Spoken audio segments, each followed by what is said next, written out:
So I'd like to thank again Cornell Atkinson Center and Department of Biological Environmental Engineering for their sponsoring of the seminar series. So today is my great pleasure to welcome Kristie Eby. Professor Kristie Eby is a professor of environmental and occupational health and global health at the University of Washington. For over 20 years, Professor Eby has been researching on the health risks of climate change and variability, with her research focusing on impacts and adaptation to climate change and variability, including the impact of extreme events, thermal stress, foodborne safety and security, and vector-borne diseases. She has been working to design adaptation policies and measures to reduce risks in multi-stressor environments and to estimate the health benefits of climate mitigation. She has been an author on multiple national and international reports, including the U.S. National Climate Assessment and the IPCC. She obtained degrees in biochemistry and toxicology. She obtained a master's of public health and a PhD in epidemiology. So my great pleasure to welcome Kristie here virtually. Thank you very much. And of course, I need to start with a sound check, make sure that everybody can hear me. Is there a way to indicate if that? I think we're good. All right. Well, thank you for the invitation and thank you for letting me present virtually. It's kind of hard to justify greenhouse gas emissions when traveling across the country for a partial day event. Although it would be fantastic to be in person one of these days, building on some other travel. As you can see from the title, I'm going to talk about how climate changes health. I want to start with the figure on the right, a figure that's been used for the last decade in the IPCC. When we look to the future, we're thinking about risk. Risk is composed of three major components. One, the hazards created by a changing climate, the human and natural systems exposed to those hazards, and the underlying vulnerabilities, where vulnerability certainly in the health sector means both susceptibility and the capacity to manage. This means that when we talk about climate change and health, we don't just talk about climate change. We don't just talk about the hazard, although I'll spend a lot of my time talking about the hazard. We also talk about the exposure, making sure that we understand who and what is exposed, and importantly, understanding how by reducing vulnerabilities, including reducing inequities, can really reduce our future risk. The figure on the left is one of many that outline the basic issues with climate change and health. The top row, of course, some of the factors that are changing: carbon dioxide, short-lived climate pollutants are increasing, sea level rise also is increasing. And you know about rises in temperature and increases in the frequency, intensity, and duration of extreme weather events. As shown on the figure on the right, these hazards then interact with a really broad range of demographic, socioeconomic, environmental, and other factors. And we need to take these into account if we're going to be effective in managing current and future challenges. You see the exposure pathways in the middle. These are typical exposure pathways that we study in environmental health.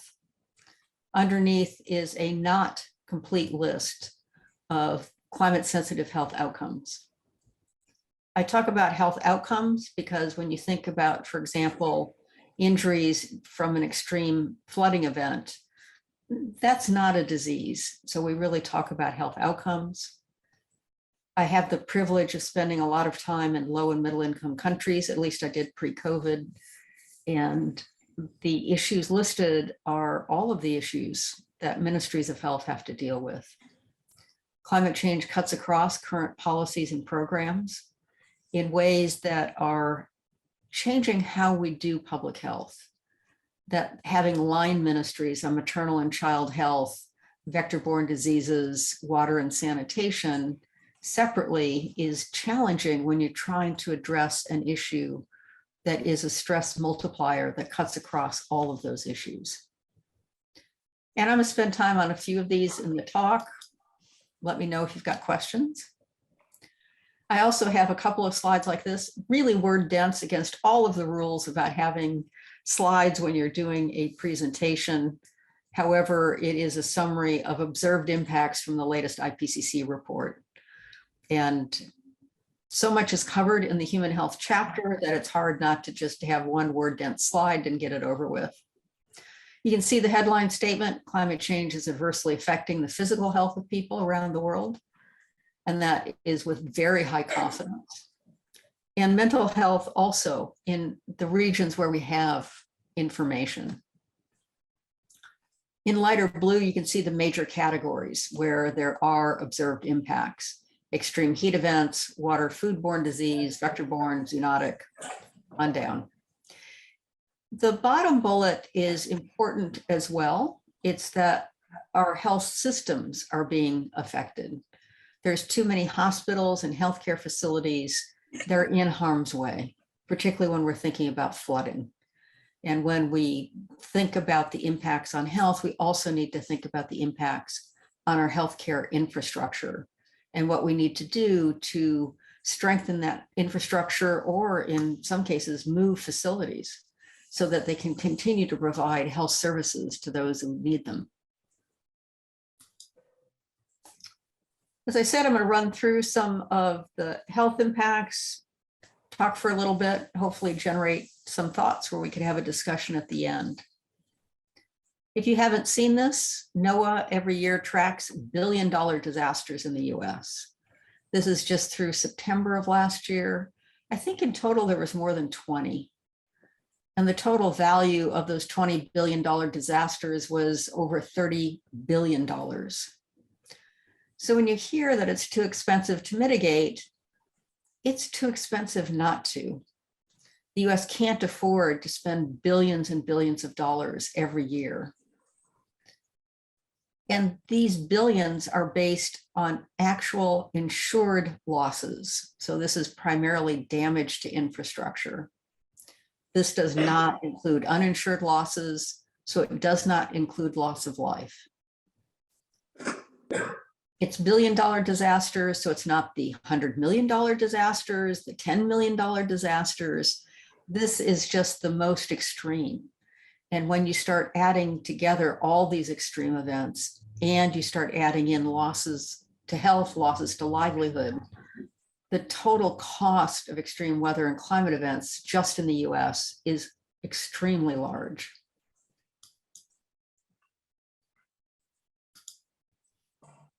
I'll talk a little bit about heat. It is the area where there is the most research around current impacts of climate change.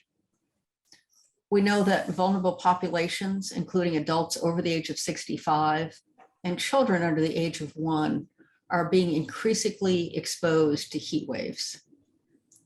These are data from the Lancet Countdown that follows about 40-some indicators every year. And you can see the clear trends, very significant increases, variability from year to year, but very significant increases. And you can see the numbers that when you look just at children under the age of 1, they have hundreds of millions of more person days of heat wave exposure. For adults over the age of 65, more than 3 billion more person days of exposure than the long-term average. This matters because heat kills. Almost every death in a heat wave is preventable. There's a lot understood about how our bodies react when we're in hot temperatures. The key is to keep our core body temperature within a pretty narrow range. And that narrow range is where our cells and our organs function most effectively. Our body has a range of mechanisms to try and get rid of excess heat, including things like sweating, so that we can try and cool our body temperature down. We also make behavioral changes. We go and find a shady place, for example. We find a place where we can use an electric fan. If those fails, if those various options fail, they're not sufficient to keep the core body temperature down, then you start seeing heat-related cell death and impacts on organs. About half of all the excess deaths after a heat wave are from cardiovascular disease. These are people, for example, who have heart attacks, who would not have had a heart attack without the heat wave. This is why we can say that these are excess deaths. These are preventable deaths. There was a recent detection and attribution study looking across 43 countries and using some modeling of detection and attribution on the climate side. And what you see are the proportion of heat-related deaths attributable to anthropogenic climate change. Over the 43 countries, it was about 37% of heat-related deaths are being caused by climate change. This is why we can say that people today are suffering and dying from climate change. You can see quite a bit of variability from country to country. Some countries much more vulnerable. And it's only 43 countries. There's only one country in Africa. A lot of work needs to be done to understand the current impacts of climate change on health. I live in the Pacific Northwest, so any talk about climate change right now, we all talk about the heat dome. This happened at the end of June. It did not reach the $1 billion disaster mark from NOAA because not that much infrastructure was damaged. However, you can see how much the region had temperature records broken by.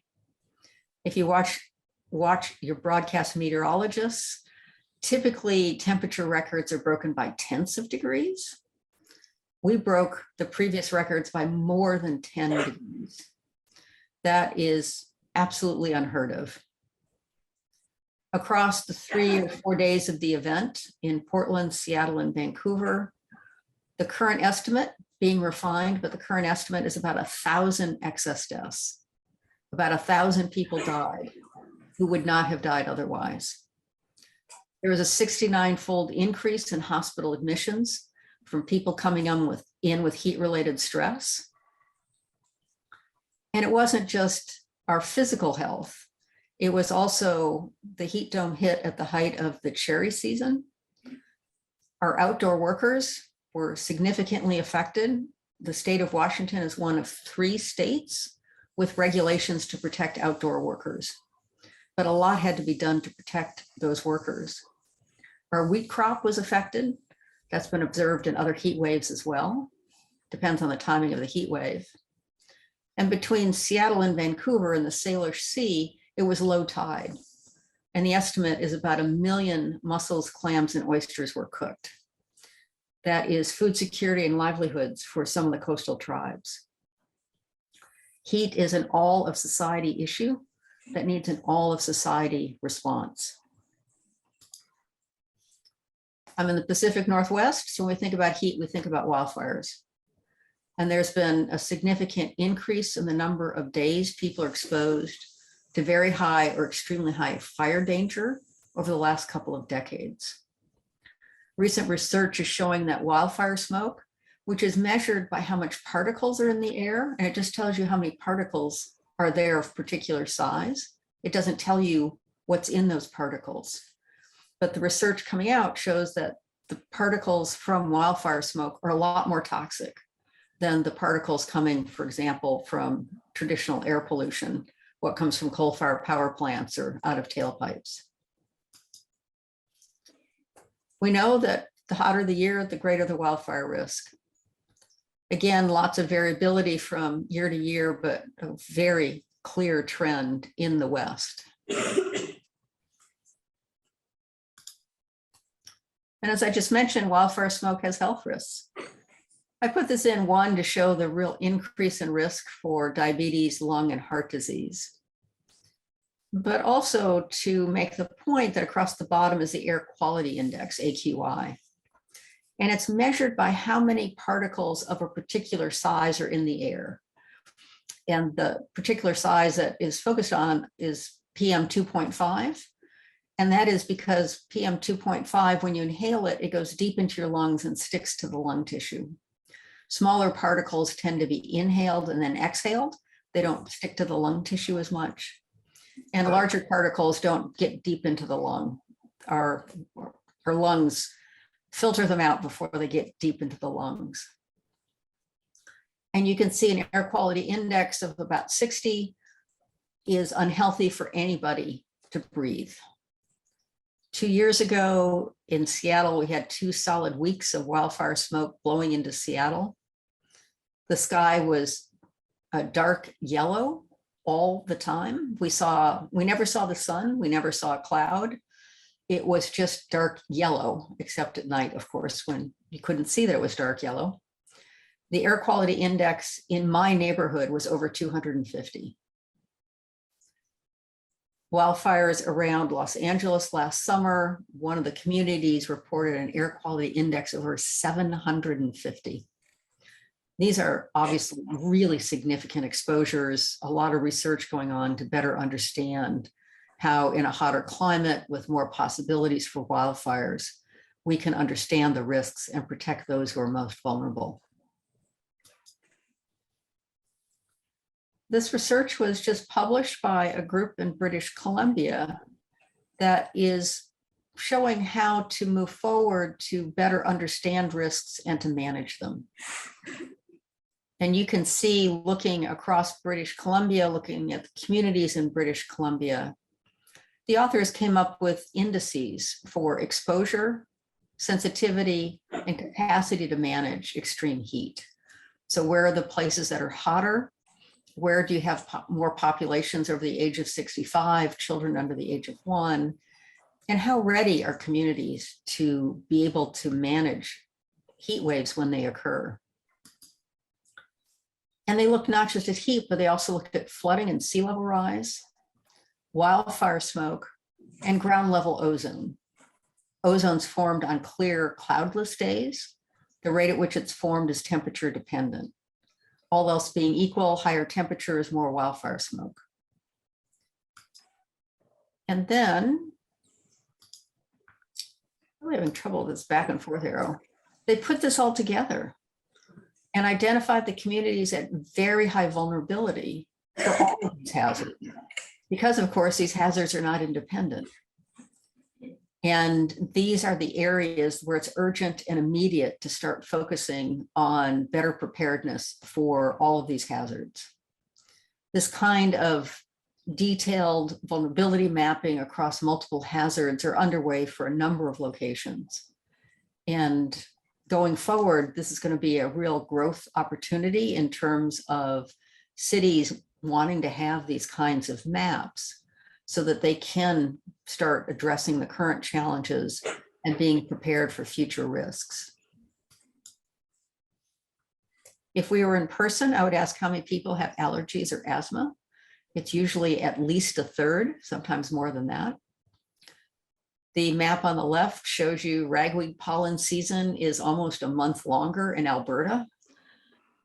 As we have more climate change, spring is coming sooner, fall starts later, and we have greater growth of allergenic plants such as ragweed. The top right shows you also that with higher CO2, so this is not temperature change, this is higher CO2, that with higher CO2, there's more pollen in grass. And so we've got longer pollen seasons and we've got more pollen. The bottom right shows you the same kind of thing happens with poison ivy, that the more CO2, the more potent the poison ivy. So lots of work for people who work in allergies and asthma to prepare for a future where a lot more of us are going to suffer. Another word-dense slide on projected impacts. You can see the projected impacts are for a shorter list of climate-sensitive health outcomes.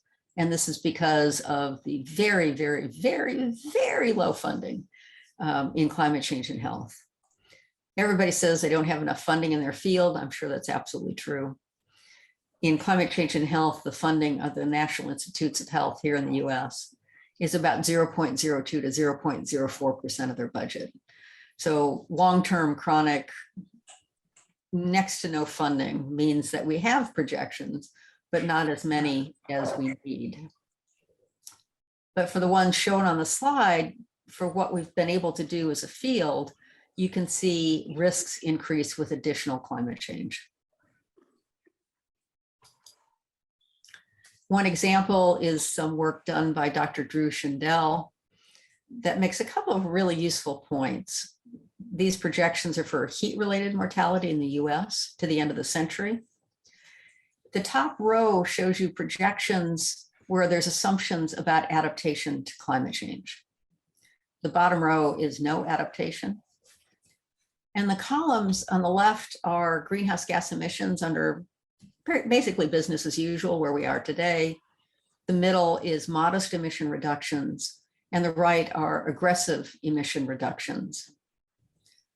You can see in the top right with adaptation and aggressive reductions that even with significant investments in adaptation and mitigation, there's going to be increases in heat-related mortality. The population's getting older, there's more people at risk, and with greater exposure, unless we are much more proactive than the assumptions in the models, then we can expect what we would call residual risks. So we have to invest in adaptation, we have to invest in mitigation, and we have to strengthen our health system to manage the additional cases that will rise no matter what we do. You can see in the bottom left, if we don't adapt, if we don't mitigate, really large increases in heat-related mortality, a world that we definitely would not like to live in. Moving on to vector-borne diseases. I'm not going to go through this whole schematic, but I put this in here to show that when we think about vector-borne diseases, and this is specifically for mosquito-borne diseases, that temperature and precipitation affect the development, the survival, and the reproduction of mosquitoes. In addition, temperature affects the replication of the pathogens that the mosquitoes can infect us with. And so when modeling in this area, you have to both model how temperature and precipitation can affect the mosquito or the tick, but also how temperature can affect the replication, and try to match these up in the projections to understand what could really happen in terms of disease burdens. An example is something from Andy Moynihan, published a few years back, on the mosquito that can carry dengue fever, Zika virus, chikungunya, and yellow fever. This mosquito is called Aedes aegypti. The map on the left in the beige area shows the presumed current distribution of Aedes aegypti in the US. I say presumed because vector control is at the state level in the US. It's not a national activity, and so as you can imagine, different states invest more strongly or less strongly in terms of vector surveillance and control. So this is all modeled based on a lot of research on the environmental determinants of this mosquito. Under a world with higher greenhouse gas emissions, towards the end of the century, you can see in the red the projections of where the mosquito could move to. And this includes places like Seattle and parts of Eastern Washington, real significant expansion in the geographic range. However, it's not just that the mosquito is present. There also has to be a summer that's hot enough and long enough that if dengue fever is introduced into the mosquito population, there's enough time for that virus, the dengue virus, to replicate, and it's within the life cycle of the mosquito so that you can actually have disease transmission. And you can see on the right, a still significant expansion in the range, but nothing like what's projected on the left. And Seattle's out of it. You guys are out of it in upstate New York. Problem in the Southeast, but much of the rest of the country will not necessarily have to be concerned about dengue in the future. However, this was published in 2016. A few years later, breeding colonies of this mosquito were found in Toronto, Toledo, and Detroit. The mosquito is 100% adapted to human environments. It breeds in the water in the bottom of a flower pot. It will fly a mile to bite a human over anybody else. I have not done this, but colleagues of mine who are entomologists say, if you go into a sewer system, there's millions of mosquitoes. It's warm, it's moist, they've got places to lay their eggs, and the mosquitoes just overwinter in them. So once you have breeding colonies, it's almost impossible to get rid of these mosquitoes. And this means, like so many other areas in climate change, that we're under projecting when risks might arise. The issue now is not whether we're going to see dengue in more parts of the US, the question is when. The biggest health risk of a changing climate is going to be food insecurity. I'm going to focus on maize, rice, and wheat. Soybeans are an odd entity, and we'll just skip the soybeans. The top row is yield changes in mid-century, the bottom yield changes at the end of the century. The numbers across the top of each box are the number of studies that were assessed. And the bottom line is just look at the pattern. When you look at the maize, the rice, the wheat, as we go further into the century with higher temperatures, crop yields fall. There's something like 800 million people in the world who are food insecure. Well, that's going up rapidly with the war in Ukraine. Most of those people are in tropical regions. Many of the plants, the cereal crops there, are growing on the thermal edge of their tolerance. So any increase in local temperature means a decline in crop yields. And so this, of course, is a very high concern for food security into a changing future. But it's not just climate change alone, it's also higher concentrations of carbon dioxide.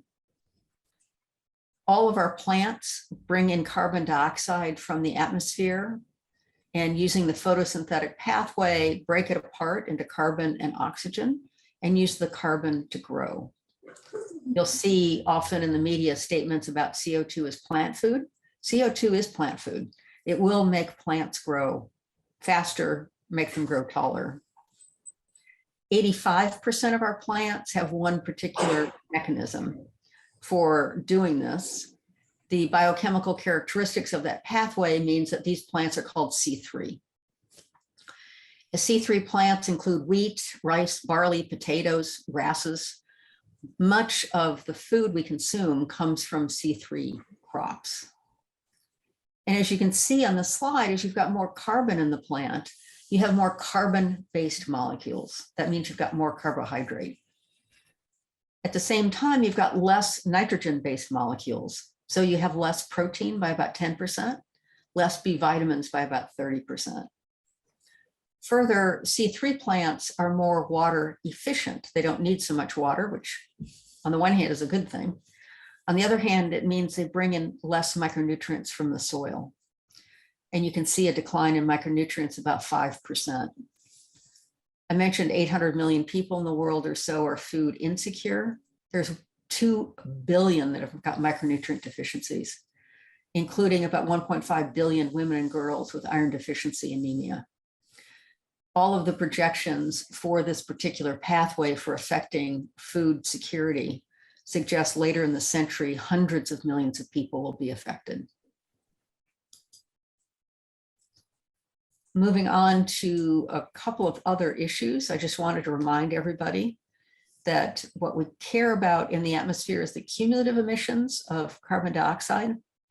Always a focus on annual emissions, but really from the perspective of the atmosphere, what we need to know are the cumulative emissions.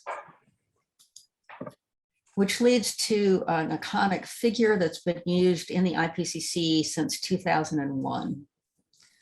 On the left, you can see, I'm sure you've seen this before, global surface temperature change relative to pre-industrial under various scenarios of greenhouse gas emissions.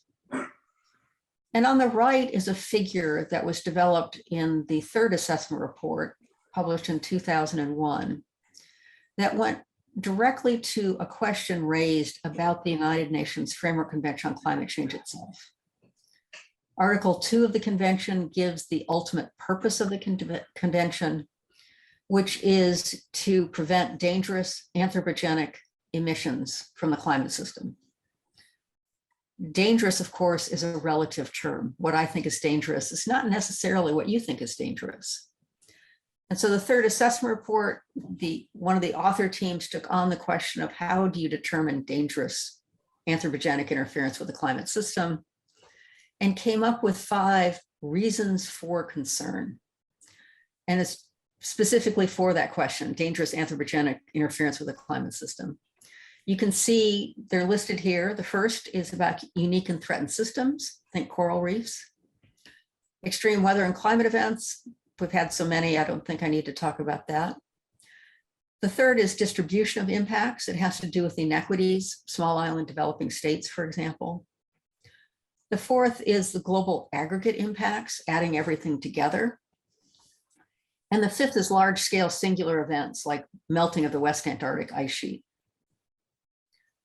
In all of these, the color scheme is where the color is white.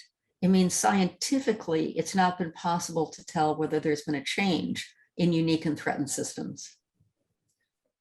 When the color turns to yellow, it means there has been a change in that system, and at least part of that change is anthropogenic climate change. So anthropogenic climate change is already altering that system. When the color turns to red, the risk is high, purple, very high. The program we use to generate these figures uses dots to indicate the level of confidence in the transition from one level of risk to another. They're kind of distracting, but the person who wrote the program has it that way and we can't fix it. Because of the color scheme, we call these the burning embers. And these are deeply familiar to all of the government focal points because it synthesizes a huge amount of information into a relatively simple figure. Using that, a group of us developed burning embers for health. So the same color scheme, the same setup, for 2 differences. The first is we use 3 scenarios of adaptation. I'll use heat-related mortality as the example. On the left, the first column is a world in which there is limited adaptation, that there are high challenges to adaptation, and therefore low investments in health systems. The middle is a world with incomplete adaptation, continue to muddle through along our current lines, perhaps. And the one on the right is proactive adaptation, where the world really aims to sustainable development. The figures for incomplete and proactive adaptation are truncated at the projection for that scenario in 2100. So for example, in a world aiming to sustainable development, global surface temperature doesn't change beyond 2 degrees C above pre-industrial. And that's why those are truncated. When you look at the figures, hopefully 2 things jump out at you. One is the importance of mitigation, and the other is the importance of adaptation, that these are equally important. If we want to reduce our levels of risk in our future lives, the lives of our family and friends, we have to invest in both mitigation and in adaptation.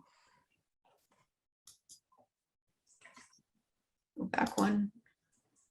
When we're talking about our health systems, I've mentioned this a couple times, where health systems include both the public health component, like our laboratories, researchers such as myself, but also healthcare. That climate change is resulting in shocks and stresses to our health systems.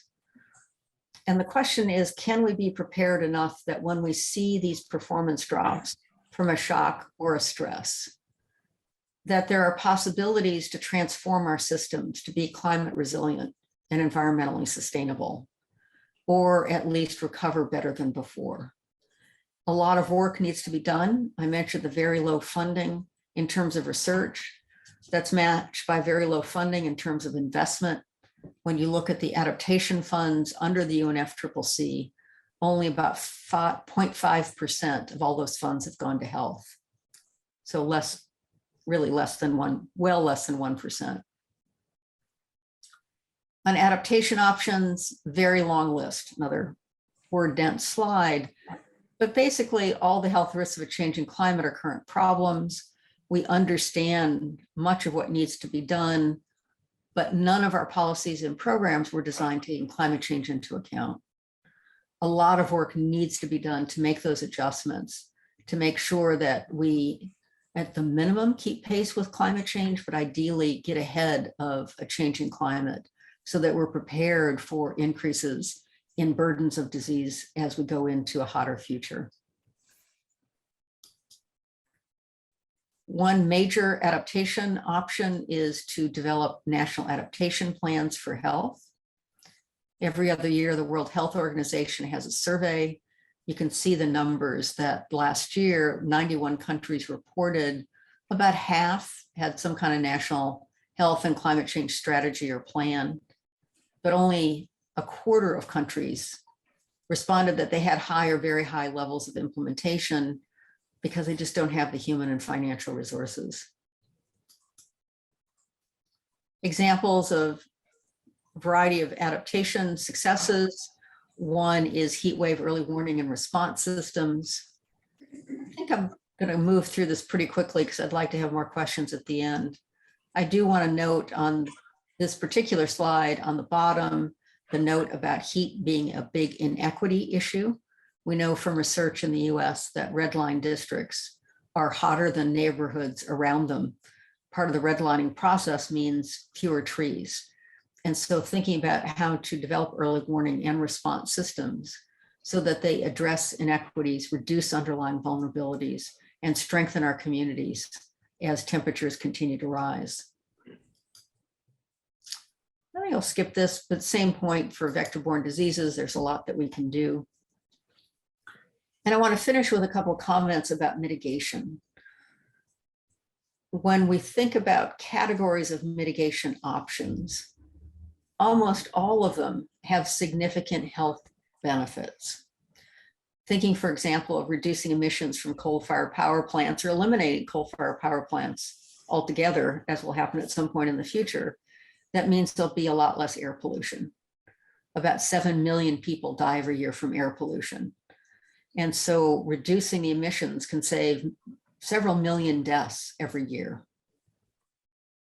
A second major category is reducing the amount of fossil fuel burning associated with internal combustion engines, transportation. That in the US, transportation is a major source of greenhouse gas emissions. One way to reduce the emissions is to encourage active transport, get people walking and biking. When people walk and bike, they feel better, they lose weight, their blood pressure goes down, and that's associated with a whole range of positive health outcomes. A third major category is reducing how much meat is consumed, that the production of red meat results in a lot of emissions of methane. Methane is a very powerful greenhouse gas. And a way to make that happen is to encourage people to eat no more red meat than their doctor recommends. And when people do that, they drop their cholesterol, they drop their blood pressure, overall they're healthier. And for each of these major categories of mitigation options, it's possible to model how many avoided hospitalizations from better health and how many avoided premature deaths from avoiding the exposures I spoke about. Economists like to value those, and when you add this all up, the value of the health benefits is of the same order of magnitude, if not larger, than the cost of mitigation. We should be mitigating for our health. And I have two examples. One is from the US Regional Greenhouse Gas Initiative.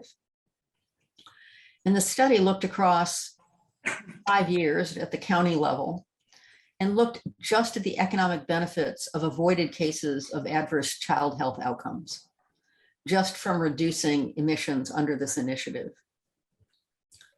And you can see that for some of the severely affected counties, just in 5 years, the cumulative value of these benefits for children is over $1 million. In some counties up to as high as $21 million. As I said before, just really large numbers.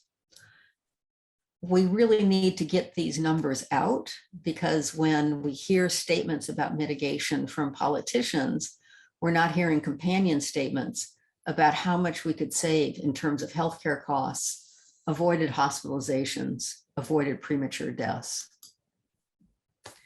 I put this in mostly because I just really like the photograph, but it's a great study that was done in New Zealand to shifting 5% of urban car trips. And you can look at the savings in terms of fuel savings, deaths, and savings in health costs.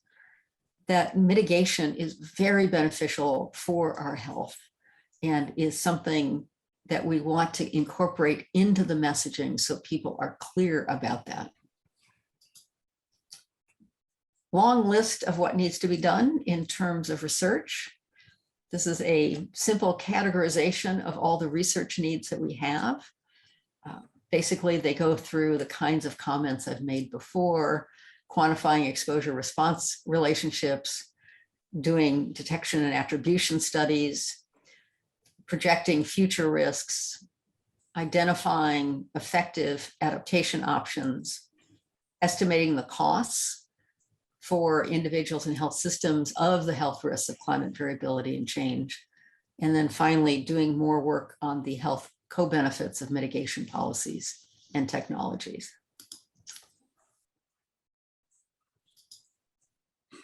And I thought I had one more slide. Where to go? There we go. In the US, when people talk about climate change, most people think about polar bears. I hope you think about children. About 85% of the health risks of a changing climate are in children. And so when you think about climate change and health, please think about children and all we can do to help protect them going into a very different future.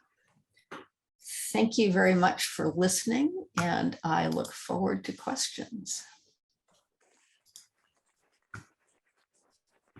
Q&A, I think we've got one. So there's a question from Jack about UV exposure and limiting skin cancer. There is work, most of that work has been done in Australia. Australia's got really high UV exposure. So yes, that happens more in Australia than it does in the US.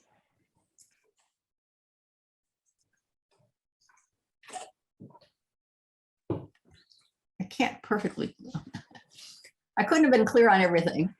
So if you've got other questions, please let me know. There's a couple in the Q&A. I answered the first one and the second in the Q&A. Oh, I just see. Okay, so thank you. Okay. Yeah, thank you. Yeah. Questions from here? Wait, yeah.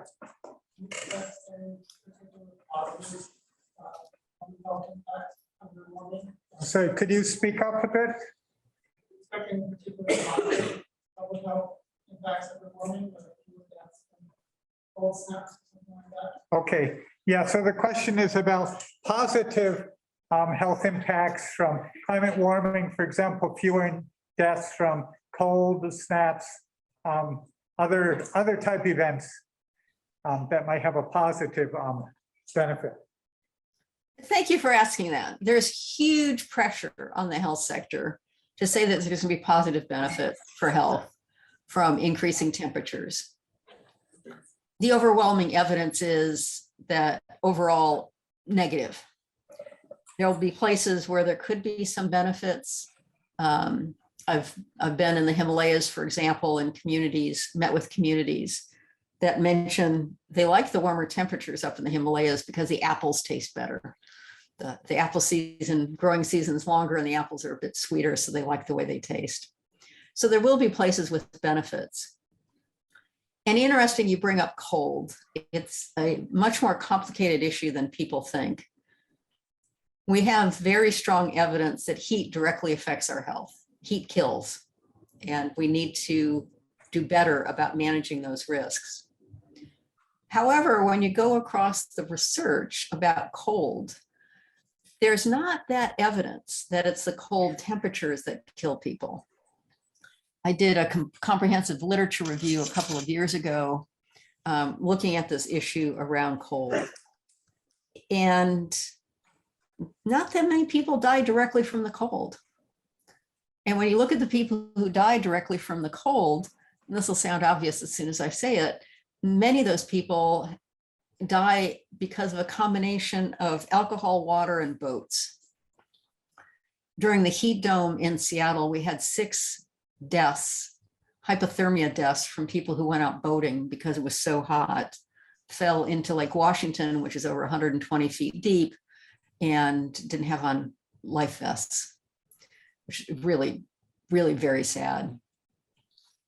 There is literature that's been trying to estimate how much cold contributes to winter-related mortality, and it's pretty small. At the same time, we know that most deaths occur during the winter, and it's a good question of why they occur during the winter. Does it have to do something with day length? Does it have to do something with, during the winter, our blood pressure goes up, our cholesterol goes up? Is that why about half of cold-related mortality, about half of seasonal mortality in the winter is for heart disease? And I could go on a bit more, but the evidence there is really unclear. And further, we know going into a warmer future, we're still going to have cold waves. And people are not very adapted in some parts of the world to those today, and they're not going to be any better adapted to those in the future. So on balance, questionable whether there will be a benefit for cold-related seasonal mortality. Thank you. There, please. We see any effects of climate change as our recent COVID-19 pandemic? There's any relationship with that? So the question was the relationship between what you might have seen in climate change and the COVID pandemic. There's been, I think, 1,000 publications on this. The first is relatively obvious comment that we've heard from governments for years and years on, it's going to be so expensive to address climate change. COVID hits and they just open up their checkbook and start writing checks. So clearly having financial costs has not been a constraint with COVID. And it also shows that government can take action. And so there's lots of work to show governments that what you did during COVID could be applied here to climate change to move forward on adaptation and mitigation. In terms of SARS-CoV-2, there is all the robust evidence says really no relationship between weather patterns and the emergence of SARS-CoV-2.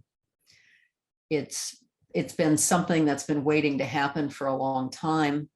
The people have been working on bat viruses, the ones that I know, have been telling me for 20 some years that there's bat viruses that could jump to human beings and cause pandemics. And that is just, it finally happened, really unfortunately, but the weather had nothing to do with it. Thank you. Yeah, please. So you mentioned redlining in part of your earlier part of the presentation. I'm wondering if there are any kind of urban planning things or changes we can make in cities or areas of high population densities to limit the amount of heat exposure they have. So the question is about redlining and whether there are anything we can do in terms of urban planning to mitigate some of the inequities we see there.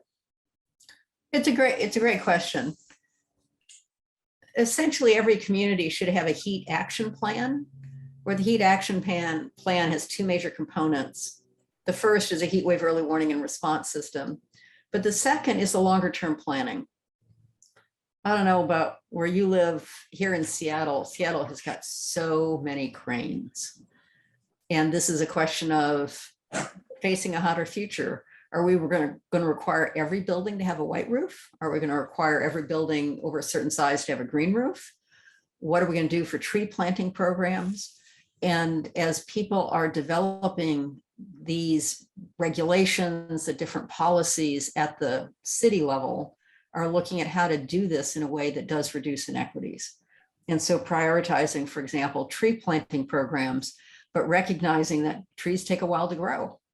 And planting those trees today doesn't make those communities cooler, and finding other ways to make sure that residents can stay protected during a heat wave and prioritizing those areas so that when you think about where you put in your cooling centers, you put them near red line districts. There's a place close by that people can get to so they can cool down. Thank you. Please, yeah. So you mentioned that we should be investing in mitigation because it's less expensive than the health impacts are. So how aren't we doing that? Does the money come from two different budgets or what's it? So the question was, Mel, yeah, whether the money for mitigation and health impacts comes from different budgets. Is that right? Yeah, well, like why, if we should be doing this, then why aren't we? Why aren't we connecting them, I think? No, that's a great question. And it is one of the major challenge of who bears the cost is not who reaps the benefits. And so if we mitigate, we're going to have lower healthcare costs. But the individuals with lower healthcare costs are not the ones paying for the mitigation. And this is why at some point you need to have government regulation and to step back and say it's going to be of benefit to all for us to mitigate, and all being us today and all being us in the future, and saying that it's an important commitment to make. But you're right, you always run into this challenge of which budget does the money come from, and then how to sustain that funding as priorities change.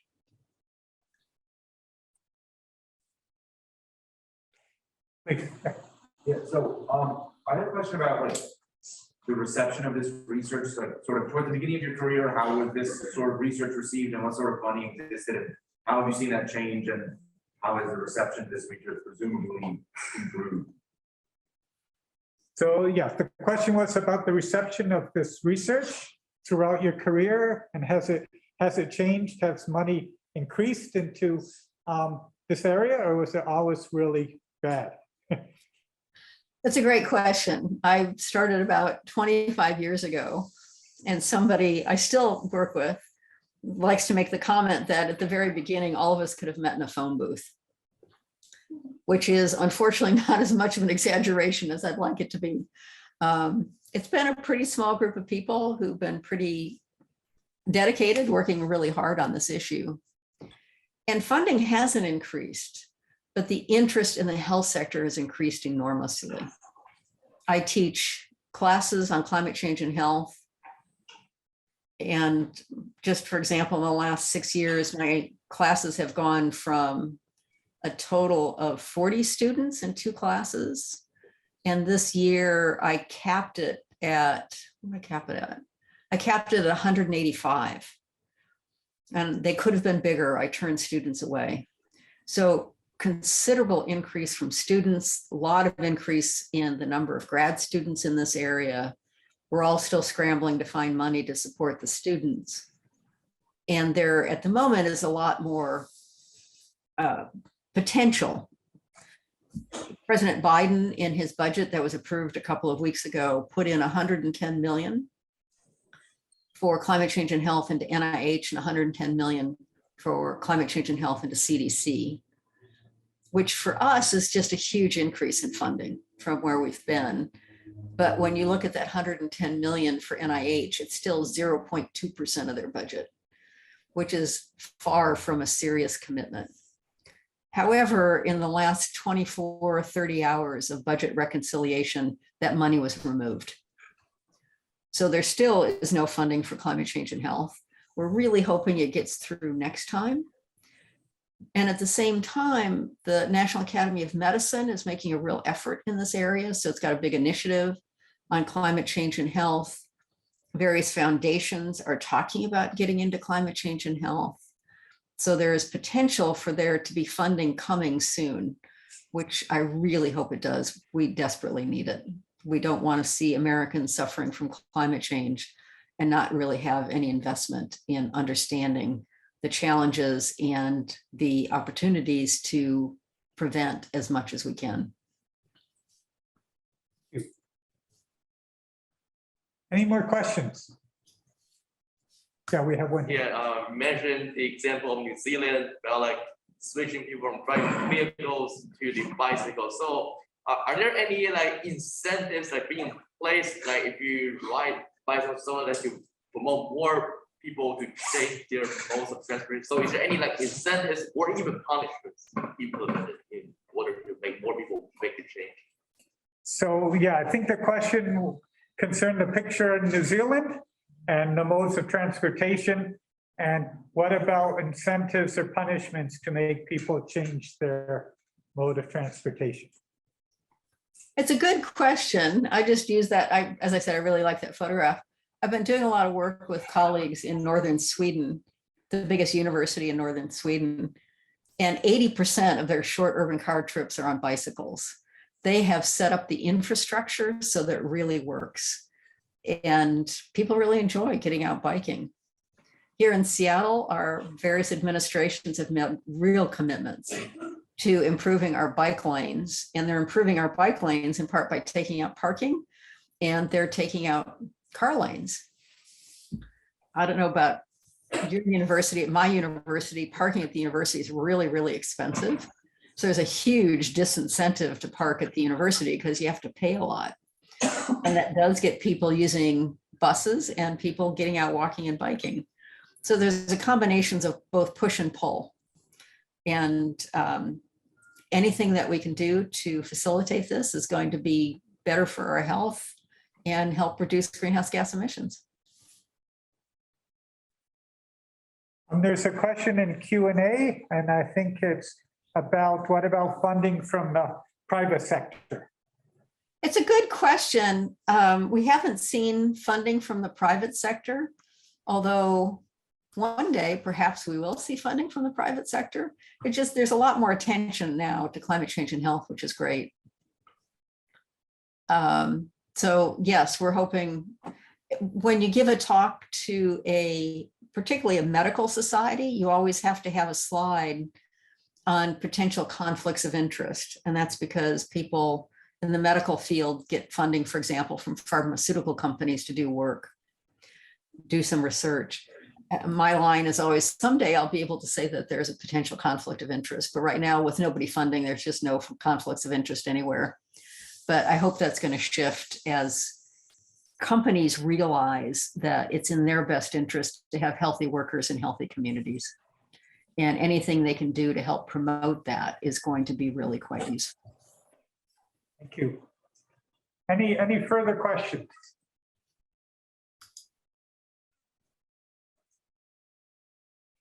Okay, I have one before you go. Sure. And, so I wonder about the compounding health impacts of heat and PM 2.5 or smoke.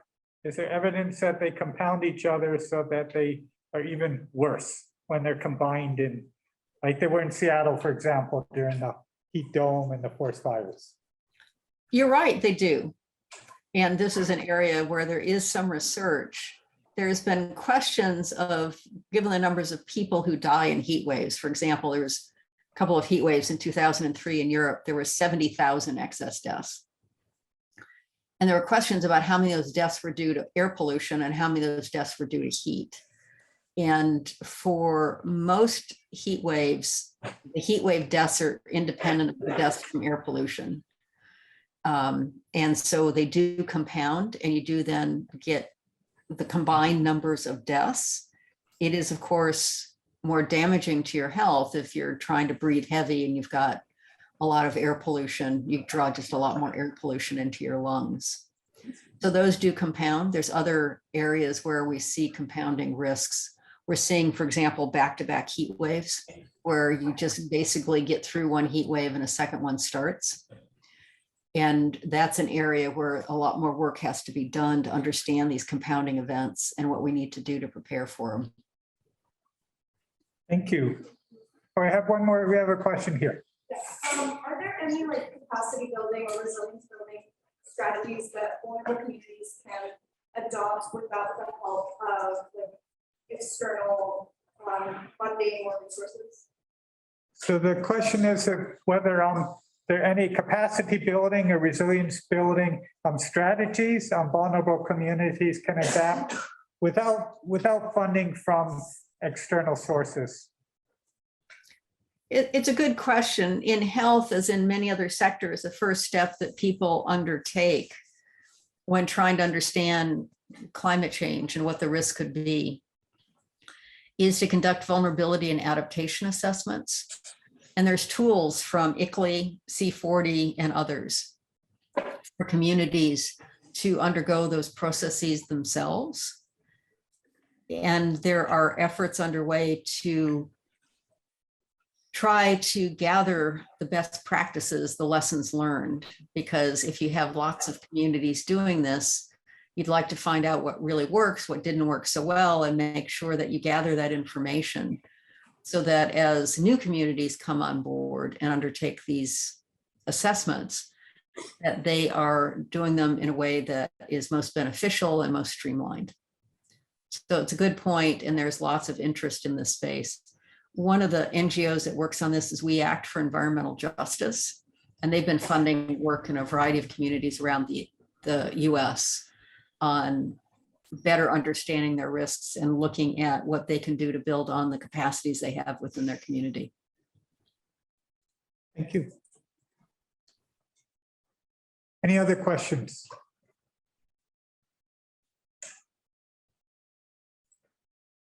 Okay, let's thank Kristie